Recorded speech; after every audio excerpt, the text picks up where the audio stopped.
May friend ako na fresh graduate and nakakuha agad siya ng high-paying job tapos work from home pa. Sana all. Nung una hindi ako naniniwala kasi sahod daw niya 30,000. Fresh graduate sa Pilipinas.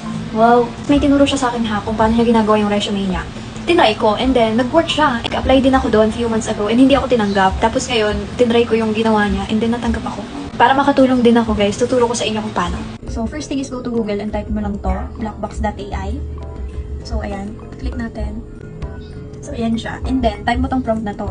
Build me a downloadable professional resume /CV. And then, ang gagawin mo is i-input mo dito yung details mo, yung pangalan mo, yung educational background mo, yung experience mo, yung skills mo. Tapos tsaka mo i-enter and wait mo lang siya. So, ilang minutes lang yan, matatapos na siya agad. Ayan, nagko-code siya. And boom! Ayan, tapos na guys. Diba? So, ang gagawin mo lang is download mo dito, to here, click mo lang yan. Download PDF. And ayan siya. Diba?